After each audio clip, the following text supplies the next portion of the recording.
आज आपल्याला 365 दिवस चॅलेंजचा 59वा दिवस आहे. आज आपण आलतो लोहा, नांदेडमध्ये लोहा आहे, बहिणीकडे आलतो. थोडं शेताचं काम होतं. तर आता मॉर्निंग झाली, 4 वाजले. तर आपण थोडं फ्रेश झालो आणि आज आपला वर्कआउटला चालू करू. आज रनिंग तर होणार नाही, तर नॉर्मल जो जागेपासून वर्कआउट होईल तर तो वर्कआउट करू आज. चला.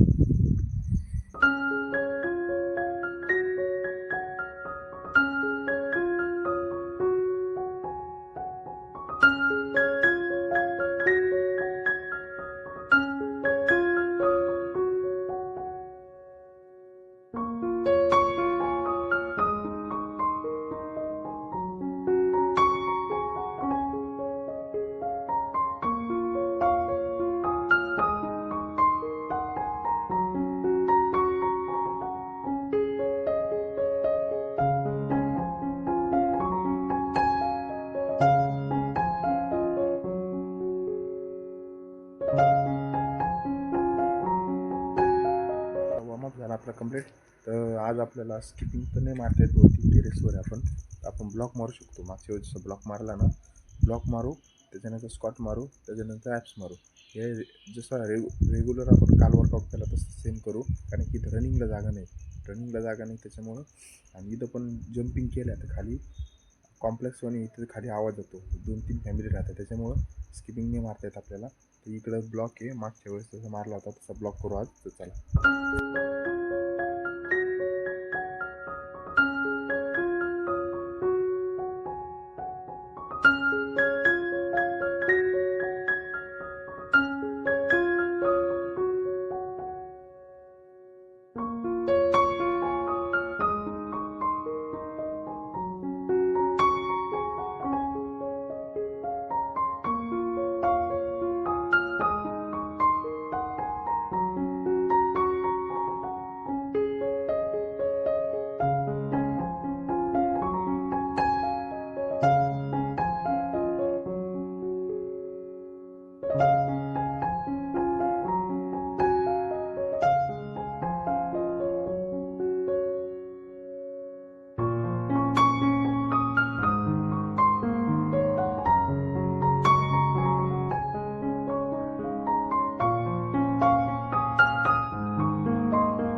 तर ब्लॉकचे आपण 10-10चे 3 सेट मारले.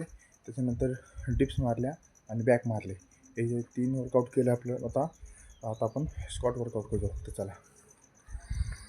वर्कआउटचं कसं आहे, किती वर्कआउट करा तुम्ही, जोपर्यंत रनिंग करत नाही तोपर्यंत मनच भरत नाही. जसं वर्कआउट केलं म्हणून तसं आज फिलिंग येतच नाही की वर्कआउट केलं म्हणून आपण. ते कसं आहे, पहिलं रनिंगची सवय पहिल्यापासून. कारण रनिंग केली पूर्ण बॉडीत स्पार्कपणा येतो आणि मूड फ्रेश होऊन जातो लगेच. इथं तर रनिंग अवेलेबल नाही आहे.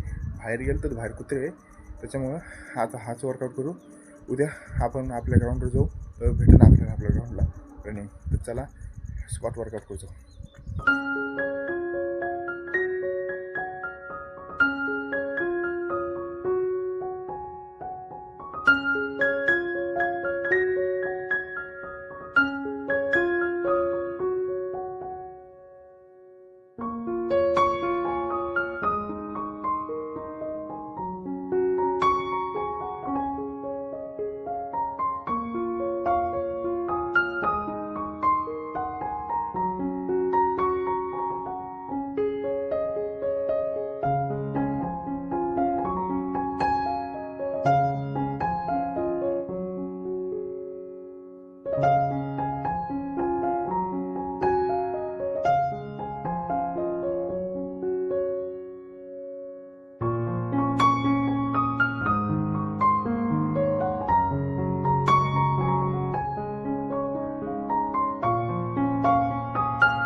तर आपले स्क्वॉट एक्सरसाइज कंप्लीट झाली. आपण 6 ते 7 सेट मारले 25-25चे स्क्वॉट वर्कआउट. तर आता आपण ॲप्स वर्कआउट करतो. तर चला. एक गोष्ट, काल आपण 200-250 किलोमीटर ट्रॅव्हलिंग केली. त्याच्यानंतर शेतामध्ये काम केलं. त्याच्यानंतर घरी आलो. तर एवढ्या ह्याच्यामध्ये असं म्हणता येतं की आज लय दमलो, पण प्रॅक्टिस करता येत नाही. आज थोडं रिलॅक्स करू. पण आपण चॅलेंज ॲक्सेप्ट केलं. कोणत्या पण परिस्थितीमध्ये आपल्याला वर्कआउट करणं. भले आपण दिवसभर काम करू, पण आपल्या रुटीनला वर्कआउट करणं म्हणजे करणंच आहे. मेन ती गोष्ट, डिसिप्लिन मेन गोष्ट तीच असते. तर ही गोष्ट नक्की लक्षात ठेवा. एक दिवसाने काय फरक पडत नाही म्हणलं ना, तर आपले सुट्ट्या मारायचे चान्सेस वाढते. त्याच्यामुळे एकसुद्धा दिवस सुट्टी नाही पाहिजे. तरच आपलं डिसिप्लिन असतं. डिसिप्लिन असलं तर सगळे काम एकदम परफेक्ट आणि ओके होतं. तर कधी पण लक्षात ठेवा, डिसिप्लिन सगळ्यात मेन गोष्ट असते. कन्सिस्टन्सी. चला पुढच्या वर्कआउटकडे जाऊ.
तर आजचा वर्कआउट आपला झाला कंप्लीट. तर आपण मारले ब्लॉक वर्कआउट मारला, त्याच्यानंतर स्क्वॉट मारले, त्याच्यानंतर ॲप्स मारले, त्याच्यानंतर फुल स्ट्रेचिंग केली, आणि त्यानंतर डिप्स मग थोडेसे सेट मारले डिप्सचे. तर आजचा वर्कआउट झाला आपला कंप्लीट. तर आता आपण निघायचं आहे संभाजीनगरला. तर आज 7 ते 7ला इथून बस आहे आपल्या लोह्यावरून. पुढून मग तिथून 10ला ट्रेन आहे आपली तपोवन असती, सचखंड असते, दोन्ही पण एक आहे. तर दुपारी 2-3 वाजता आपण संभाजीनगरला पोचू. तर चला आता आवरायची तयारी करणं लागेल. चला आंघोळ करू आणि निघायची तयारी करू. तर चला, आजचा वर्कआउट एवढाच होता. भेटू नेक्स्ट व्हिडिओला. बाय.